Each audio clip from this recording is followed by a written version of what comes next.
नमस्कार बच्चों। तो आज हम लेंस वाले पाठ में आगे का तथ्य देखने वाले हैं। इसमें दृष्टि दोष के बारे में बताया गया है कि दृष्टि दोष तथा उनको दूर करने के उपाय क्या है ना। निकट दृष्टि दोष, दूर दृष्टि दोष। दृष्टि दोष मतलब हमारी आंख में समस्याएं उत्पन्न होती हैं, हमको दूर की चीज़ें नहीं दिखती, पास की चीज़ें नहीं दिखती, ठीक है। तो ये हमको यहाँ पे तकलीफ होती है, तो उसके लिए उसको नाम दिया गया है निकट और दूर। तो देखिए, कुछ व्यक्तियों में नेत्र की समायोजन शक्ति कम होने के कारण व्यक्ति को सुस्पष्ट नहीं दिखाई देता और इससे उनके अपवर्तन दोष से दृष्टि धुंधली या अस्पष्ट होती है। सामान्यतः दृष्टि के 3 अपवर्तन दोष हैं। निकट दृष्टि दोष, जिसमें हम देखेंगे, तो निकट दृष्टि दोष में व्यक्ति निकट रखी वस्तुओं को तो देख सकता है परंतु दूर की वस्तुओं को नहीं देख सकता। तो ये डायग्राम आपको ध्यान में रखने का है। इसके ऊपर क्वेश्चन पूछते हैं कि ऐसा डायग्राम दिया जाएगा, पूछे कौन सा दृष्टि दोष है, निकट दृष्टि दोष है, इसमें कौन से प्रकार के लेंस का उपयोग किया जा रहा है कि नहीं। तो वो सब चीज़ें यहाँ पर पूछ सकते हैं। फिर निकट दृष्टि दोष में दूर की वस्तु का प्रतिबिंब नेत्र पटल पर न बनकर इसे थोड़ा सा आगे बनता है। इस दोष के उत्पन्न होने के 2 संभावित कारण हैं, वो कारण यहाँ पे लिखे गए हैं। नेत्र लेंस, नेत्र के नेत्र लेंस तथा परितरिका, इनकी वक्रता बढ़ने से लेंस की अभिसारी क्षमता अधिक होती है। नेत्र गोलक लंबा हो जाने से नेत्र के लेंस और नेत्रपटल के बीच की दूरी बढ़ जाती है। तो इसको दूर करने के लिए हम लोग उचित नाभ्यंतर वाले अवतल लेंस का उपयोग करते हैं। तो अवतल लेंस वाला क्या होता है, प्रकाश की किरणों का अपसरण होता है तथा इस अपसरण के कारण वे नेत्र लेंस तक पहुँचती हैं। उसके पश्चात नेत्र लेंस के कारण अभिसरण होकर प्रतिबिंब नेत्रपटल पर बनता है। अवतल लेंस का नाभ्यंतर ऋणात्मक होता है, हम जानते हैं, इसलिए निकट दृष्टि दोष में ऋणात्मक शक्ति वाले चश्मे का उपयोग किया जाता है। तो ये डायग्राम आपको ध्यान देना है, इसके ऊपर क्वेश्चन पूछते हैं 3-3 नंबर के। वैसे ही ये भी है दूर दृष्टि दोष। इस दोष में व्यक्ति दूर की वस्तुओं को स्पष्ट रूप से दिखता है परंतु पास की वस्तुओं को सुस्पष्ट दिखाई नहीं देता। ओके, तो अब देखते हैं इसके अंदर, अर्थात नेत्र का निकटतम बिंदु 25 सेंटीमीटर की दूरी पर न होकर ओके दूर होता है, अर्थात निकट की वस्तु का प्रतिबिंब नेत्रपटल के पीछे तैयार होता है। इसके कारण ये दिए गए हैं। नेत्र के लेंस तथा परितारिका की वक्रता कम होने से लेंस की अभिसरण क्षमता कम होती है और नेत्र गोलक छोटा अथवा चपटा होने के कारण लेंस और दृष्टिपटल के बीच दूरी कम होती है।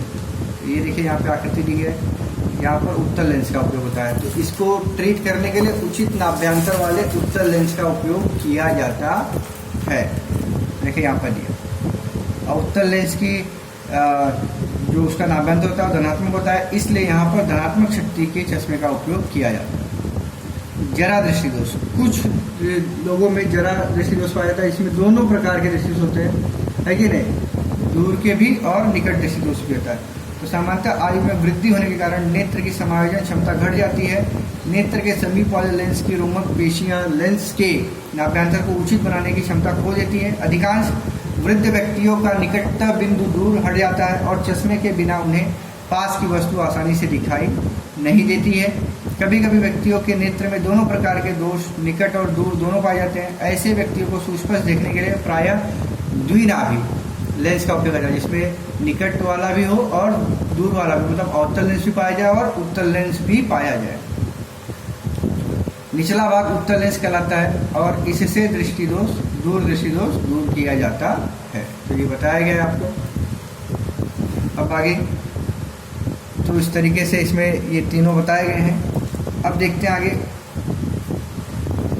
अवतल लेंस के उपयोग। अवतल लेंस से क्या उपयोग होते हैं, चिकित्सा सामग्री में, स्कैनर में, सीडी प्लेयर में, इन उपकरणों में लेजर किरणों का उपयोग किया जाता है और उपकरणों का कार्य उचित रूप से चलने के लिए अवतल लेंस का उपयोग किया जाता है। फिर दरवाजे पर लगा नेत्र गोलक में भी अवतल लेंस का उपयोग किया जाता है। चश्मे के निकट दृष्टि दोष के निराकरण के लिए भी अवतल लेंस का उपयोग किया जाता है। बैटरी बल्ब द्वारा उत्पन्न प्रकाश को विस्तृत रूप से फैलाने के लिए जो हम लोग फोकस मारते हैं, उसमें भी अवतल लेंस का उपयोग करते हैं। कैमरा, दूरबीन, दूरदर्शी इत्यादि उपकरणों में भी अवतल लेंस का उपयोग किया जाता है। तो ये भी पूछता है अवतल लेंस के उपयोग लिखिए। फिर उसके आगे उत्तल लेंस का उपयोग देखिए। उत्तल लेंस का उपयोग सरल सूक्ष्मदर्शी, संयुक्त सूक्ष्मदर्शी, दूरदर्शी तथा दूरबीन और प्रकाशीय उपकरणों में किया जाता है। तो इसको पढ़ने की जरूरत नहीं, खाली ये पॉइंट आप याद रखिए बस। ओके, प्रकाशीय उपकरण समझ में आया? बस इतना याद रखिए, बाकी नहीं। उत्तल लेंस का उपयोग कैमरा, प्रोजेक्टर, वर्णपटक दर्शक आदि में किया जाता है। दृष्टि सातत्य किसे कहते हैं? देखिए, जब हम कोई चीज़ देखते तो हमारे माइंड में उसका प्रतिबिंब 1/16 सेकेंड तक बना रहता है। ओके, तो यही दृष्टि सातत्य है। ओके, तो यहाँ पे देखिए, इसी परिणाम को हम लोग क्या कहते हैं? दृष्टि सातत्य कहते हैं। अब मानव का नेत्रपटल अनेक प्रकार संवेदी कोशिकाओं से बना है। ओके, यह कोशिका दंडाकार अथवा शंक्वाकार होती है। दंडाकार कोशिका प्रकाश की तीव्रता को प्रतिसाद देती है, मस्तिष्क को प्रखरता तथा धुंधलेपन की जानकारी देती है।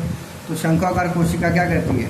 तो ये आपको ये अंडरलाइन करना है, दंडाकार कोशिका का काम क्या है। और शंक्वाकार कोशिका प्रकाश के रंगों को प्रतिसाद देती है और नेत्रपटल पर प्रतिबिंब के रंग की जानकारी मस्तिष्क को देती है। ओके, ये दोनों चीज़ें आपको पढ़नी है। प्राप्त जानकारी का मस्तिष्क द्वारा विश्लेषण किया जाता है और हमें वस्तु का वास्तविक चित्र दिखाई देता है। दंडाकार कोशिका धुंधला प्रकाश को प्रसाद देती है।